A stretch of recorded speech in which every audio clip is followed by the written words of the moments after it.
Hey everyone, Chris Haddon, Jason Balin, co-founders of REI 360. Check us out, rei360.net, and hashtag the REI 360 show on any social media. Today we are discussing the 5 different ways you can finance a real estate deal.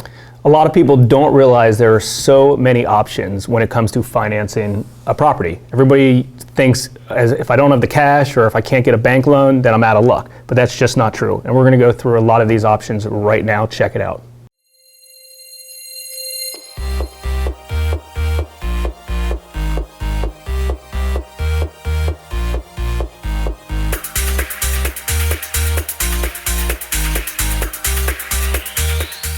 Here's the thing about real estate that kind of creates this problem of people not knowing about all the financial options is that real estate's a huge industry. There's many different aspects to it. Like you have residential investors, for example, and the financing that's common with those. You have homeowners, of course, buying properties and the typical financing there. You also have big commercial stuff and the complex financial structures that come into play with those kinds of projects. And part of the problem is that people just get stuck in their little niche, like people tend to do with many, many things. They get stuck in their own little bubble and they don't know that all these other kinds of financing options exist. So we want to break them down. Exactly. Let's just quickly go through the cash one. We understand that a lot of people don't just have the cash to go out and buy real estate, either as a primary residence or as an investment property. If you do, kudos to you. Absolutely, that's great. Investors in general, save your cash, use your cash for maybe gap funding or to make monthly payments on the deal. We've always had a philosophy as if you had $100,000 in straight cash, do you go and you buy one property, or do you kind of break that up and maybe buy 10 properties with $10,000 down payment on each one of those? So don't spend too much time on it, but if you have the cash and you don't have any other way to deploy that cash, absolutely maybe put it into deals. Just remember that your cash does deserve a rate of return on it, and you have to treat it like that. Yeah, I definitely agree with that. There are certain times when buying in cash is a good thing, but leverage is there for a reason, and smart investors use it for good exactly. reason. And use the available cash that you have and lever it up a little bit with one of these other creative financing sources that we're going to use, and then use your cash to bridge the difference. The next one is banks. Obviously, we're going through the two most most common ones that people think are out there. So, there's pros and cons of using banks. Obviously, they're harder to deal with. They're not as flexible. You do need full financials, tax returns, things like that. It's a full doc loan program. They don't really like dealing with real estate investors as much. They require large down payments, things like that. Tons of documents, long time frames, like all kinds of stuff. But the big benefit of banks is they're cheap. And a heck of a lot cheaper than anything else. And right now, like you said, they're cheaper than ever. And they have jumped into the investor transactions, and the down payments aren't as much as they used to be. So the bottom line is this: if you have a property and you don't need to close on it tomorrow, maybe it's not an auction property, maybe you have 30 days. You do have decent financials and good credit, and you do have some cash to contribute, and you're looking for really easy, lower terms. That's the way to go. Yep, banks certainly have their place and a big part of the market for that matter too. Okay, so number 3 are private investors. Now, private investors are very common in the real estate investing space because there's investors out there that want to deploy cash at a higher rate of return. Yeah. A little bit harder to find the private investors, unless you're in that sphere or that circle where they are. It's not that hard to find it on a small scale, but if you're looking to scale up a real estate investment portfolio or you're buying larger commercial properties, it takes a little bit more time to do that.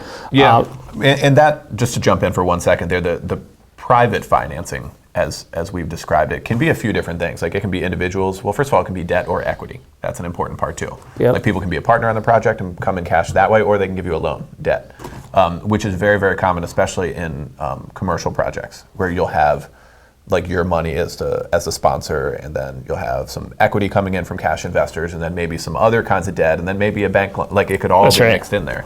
So yeah, private investors can mean a few different things. And you're right, like if you're not in that world every day, it seems very foreign, but it's a huge market. Yeah, exactly. There's a lot of private financing, even on homeowner loans, investor loans, commercial loans, whatever transaction. There's a huge private market for that. And the big benefit of dealing with private investors is there's a lot of flexibility related to it, as you can kind of structure with them as a partner of how you want to do this. The biggest thing, though, that we see that I feel like it's extremely important, ethics-wise, is to be transparent with the private the private investors, especially if they're an unsophisticated private investor, because they're giving you money, they're partnering with you, and you need to make sure they're getting taken care of and getting the return that you're promising them. For sure. Number 4, our personal favorite, hard money lenders. Hard money lenders, bridge lenders, private commercial lenders. They go under different names, sort of, but it's all basically the same thing. It's, in essence, doing debt from private sources instead of institutional.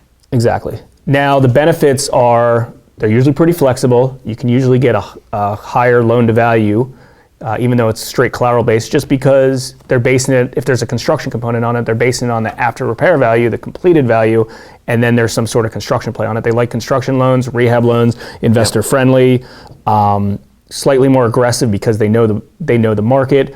Not too many downsides of using a hard money lender. They're a little bit more expensive than maybe a private lender or a bank is, but they serve a purpose in the marketplace, and they're okay to do shorter term loans where a lot of these other financing types don't want to. Yep. And number 5, what we are calling creative financing. Now, what would you say falls into the category of creative? Creative stuff like subject to financing, assumable mortgages, seller held back seconds. There's a lot of different creative ways as a real estate investor, developer, anybody for that matter, or even a homeowner that wants to go buy a property and the seller has a lot of equity in it and they can't get full bank leverage. They do some sort of seller second. They do some sort of creative way to make the deal work, or just a hybrid of all of these combined is creative. Sure. I mean, there's a lot of times that someone will come to get a hard money loan, and maybe we do a loan of 150 grand and they need 30 grand cash to close, and they only have 20 grand and they get a private investor to put up 10 grand or whatever the case is. Or, it's the same thing with a bank. The bank puts up 70% and a private investor puts the 30% of equity up. Right. There's a lot of different creative ways to do this. Those combinations are very common. Like you bring cash for closing costs and a little down payment. Then maybe you have like a gap fund or a private investor, and then you have either a bank or a private lender in first, so all three are rolled into one deal, which is very common, and it's certainly important. This may not fall into your niche in real estate, since like I mentioned, there are different domains in a big industry, but it's important to be aware of, because you might cross over at some points in time, and then you'll be surprised by how the capital works. It's like, wait a minute, this is not a bank. We see it all the time when people get involved in investor deals, and maybe that's not what they do day to day. Or people get involved in residential stuff when they're normally used to commercial.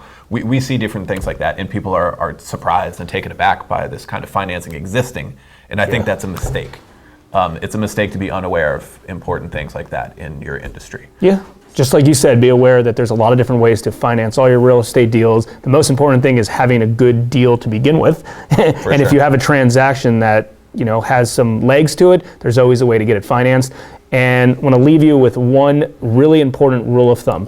Whenever using OPM, other people's money, make sure that private investor always gets paid back first, and they're taking money out of the deal first before you are. That's a good takeaway. Thanks everyone for checking it out, and we'll see you next time. Thanks.